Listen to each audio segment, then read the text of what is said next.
my name is Robyn Whitney. I'm 28 years old and 3 months short of 29. Yes, I count those months because they are very, very valuable to me considering that this is the last year of my 20s. I'm going to be telling y'all about the day that changed my life forever.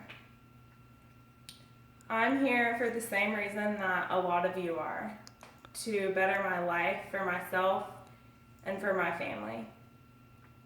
I always said growing up that I would be done with school, have a stable career, and be married, have all my children by the age of 30.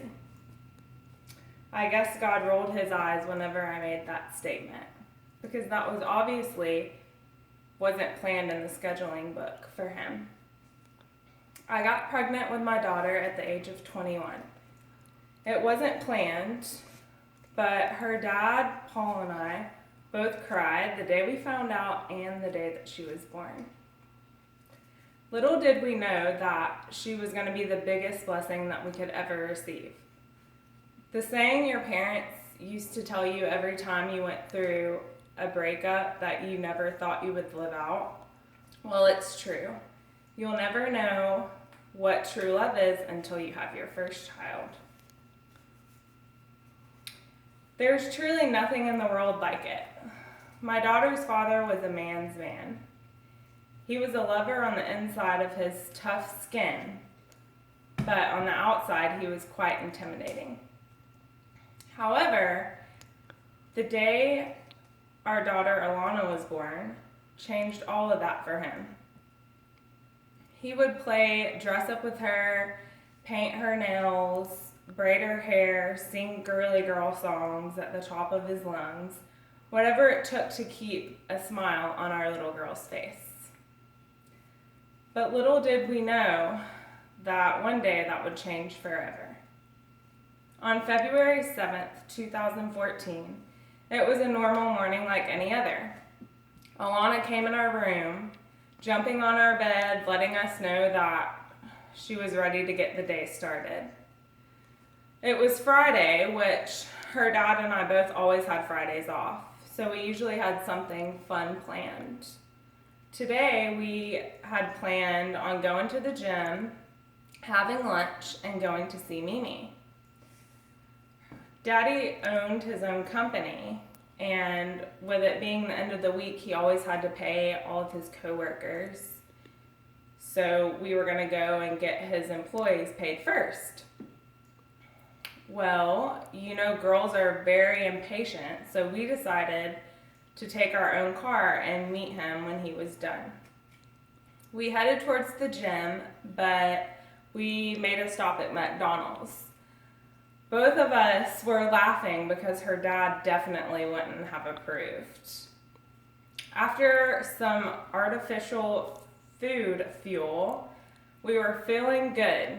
We had the windows down and the radio up. When all of a sudden I looked down and realized that I had a missed call from Paul. Oh gosh, I thought he beat us to the gym again, considering that we are usually fashionably late to everything.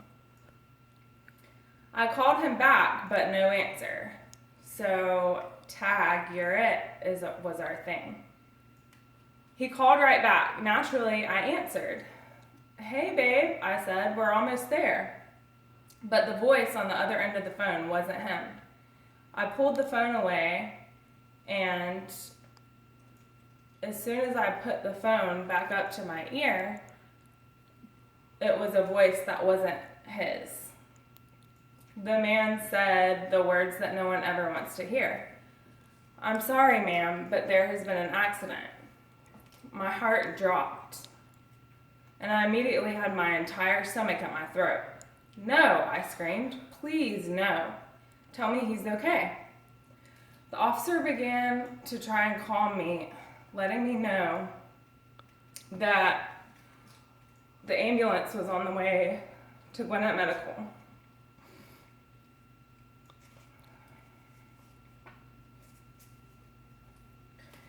He was in critical condition. I was a wreck. All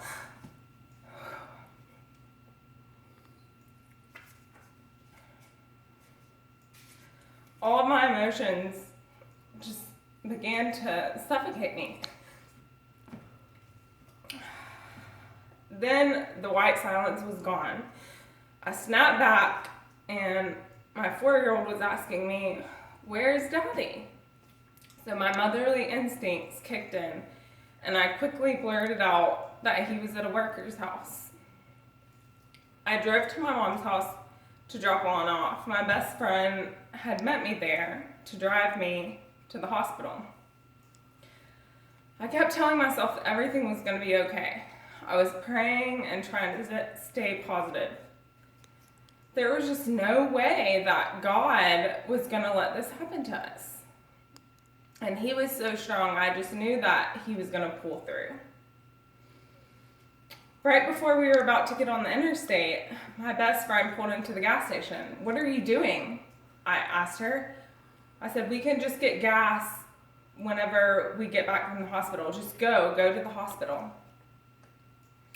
She looked at me with golf-sized tears and said, "I'm so sorry." I said, No. She pulled me into her shoulders. He didn't make it to the hospital. My whole world instantly crashed down all around me. I couldn't fathom telling my little girl that we lost her daddy. This was the day that changed our lives forever. It's a pain that will truly never, ever go away. You just learn how to carry it. My daughter today is now 7 years old. She still talks about her daddy just like she saw him yesterday. I know in my heart that he lives on through her. She is his legacy, and that, knowing that, is where I find peace. I never imagined raising my daughter alone, but in all reality, I'm not alone. There are families that have to face tragedies like my own every single day. It took me a few years of grieving to realize, but the big blessing that I took from all this is to be thankful for what you have left. Your family, your friends, and all the daily blessings that we have, we can easily be blind to. I look at life like it is a dash.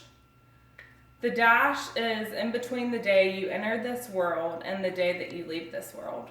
What you choose to do in between your dash is very crucial. What will you do with your dash? To me, Paul's dash was the time that he spent alive here on earth, and now those who loved him only know what that little line truly is worth.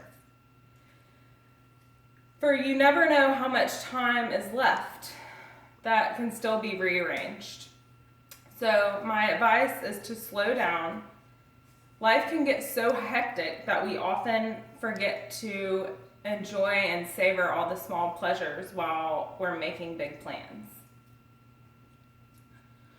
That morning, Alana was jumping on our bed. I didn't realize that that was going to be the last moments of us three together as a family.